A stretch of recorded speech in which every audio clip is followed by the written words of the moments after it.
बना दीजिए, अब छात्रों के लिए भी शब्द इस्तेमाल हो जाएगा थोड़े दिनों में। नहीं, हो ही रहा है, होना शुरू हो गया है। और इन लोगों की बात मान ले तो मुझे ये लगता है कि छात्रों को अपना एक इन्वेस्टिगेटिंग एजेंसी भी चलाना चाहिए। इसका मतलब ये हुआ ना, इसका अर्थ ये हुआ कि हम साक्ष्य ले आए, हम जांच कर ले। जो बीपीएससी के अभ्यर्थी हैं, छात्र ब्यूरो ऑफ इन्वेस्टिगेशन एक बना देते हैं, छात्र ब्यूरो ऑफ इन्वेस्टिगेशन की जांच करा देते हैं, उसके बाद सरकार कुछ करेगी। उसके बाद सरकार सीबीआई की रिपोर्ट चाहिए, छात्र ब्यूरो ऑफ राइट। सरकार हमने क्यों चुना है, इसका जवाब इनके पास नहीं है। वैसे मजेदार बात एक है कि वाजपेयी जी कह रहे हैं कि इन्वेस्टिगेशन चल रहा है, जेडीयू के प्रवक्ता कह रहे हैं कि हमने देख लिया है और कुछ नहीं है, अब आप बताइए एक्स्ट्रा कुछ है तो। देखिए, मुझे ये लगता है संदीप जी कि सच ये है कि इस पूरे मामले में खुद को डबल इंजन की सरकार बताने वालों ने छात्र युवाओं को बहुत हल्के में ले लिया है, बहुत ज्यादा हल्के में ले लिया है। और ये जो डबल इंजन है, सही बात यह है कि ये फेल हो चुकी है। फेल होके ये युवाओं के सपनों को कुचल रही है, देश के भविष्य को अंधकार में डाल रही है। अगर देखिए समझना हो हम लोगों को मामला क्या है, देखिए डिबेट तो खूब हो रहा है। एक आंकड़ा यहां पर देना चाहूंगा, मुझे मालूम है आप किस तरफ जा रहे हैं। साल 2021 में अनुपम जी, पूरे देश में, गौर कीजिएगा, ए के वाजपेयी, अभिषेक झा, शक्ति यादव, पूरे देश में 333 प्रदर्शन हुए छात्रों के। ठीक है।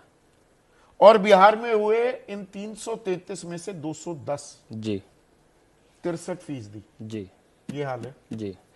और कुछ और कहना बच जाता है। हाँ, उसी तरह देश भर में 70 से ज्यादा पेपर लीक हुए हैं। और उसमें आप देख लीजिए, पिछले जितनी परीक्षाएं हुई है बिहार में, कोई परीक्षा ही नहीं होती है जिसमें किसी न किसी तरह की गड़बड़ी, अनियमितता ना हो।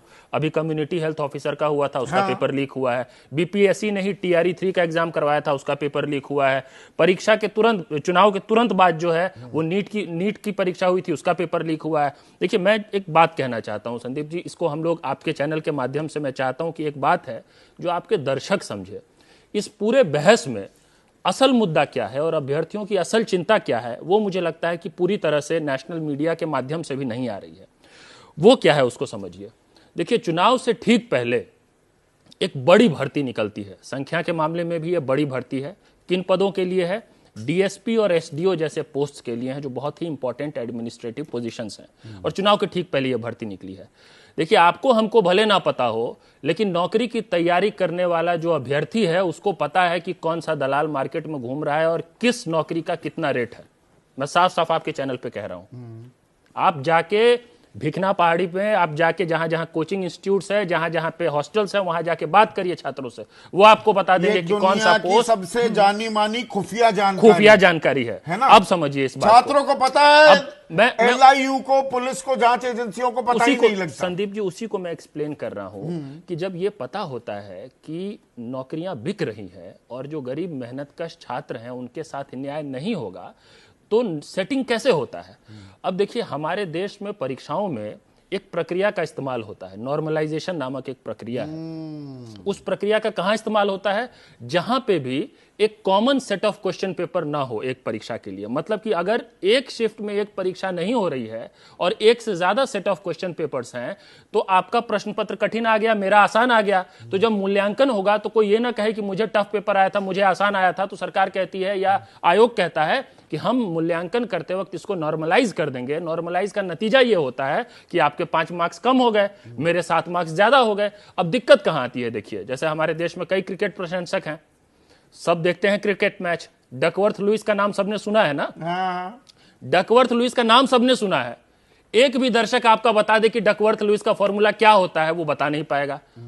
उसमें कोई पारदर्शिता, समझ ही नहीं आता है कि फॉर्मूला क्या है। कमेंटेटर्स नहीं बता पाएंगे। बिल्कुल उसी तरह से नॉर्मलाइजेशन की प्रक्रिया किसी भी अभ्यर्थी को समझ नहीं आती है और इस कारण से घोर अविश्वास है सिस्टम के प्रति। और ऐसा लगता है कि जहां जहां नॉर्मलाइजेशन लग जाएगा वहां वहां बैकडोर एंट्री हो जाएगी। तो शुरुआत देखिए कहां से हुआ प्रोटेस्ट का, बीपीएससी का।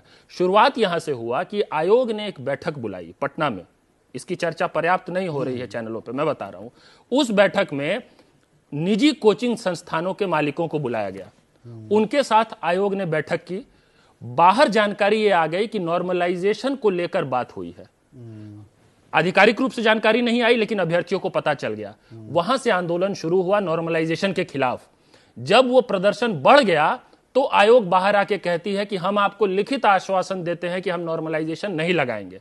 हमने ऐसी कोई बात नहीं की है, जबकि हम सब जानते हैं, पहली बात तो देश का पहला आयोग है बीपीएससी जो प्राइवेट कोचिंग इंस्टीट्यूट्स के साथ मीटिंग करता है। किस आप क्यों, किस हैसियत से करते हैं आप? वो पार्टी है, क्या है, उनका लोकस क्या है? क्या है? और यही बात जब मार्च कर रहे थे छात्र, और जब आप लाठीचार्ज चलाते हैं किसी टीचर के ऊपर, तो आप कहते हैं कि वो गैर परीक्षार्थी थे। आप गैर परीक्षार्थी के साथ मीटिंग क्यों कर रहे थे जब गैर परीक्षार्थी को? एक minute Anupam, just hold your horses.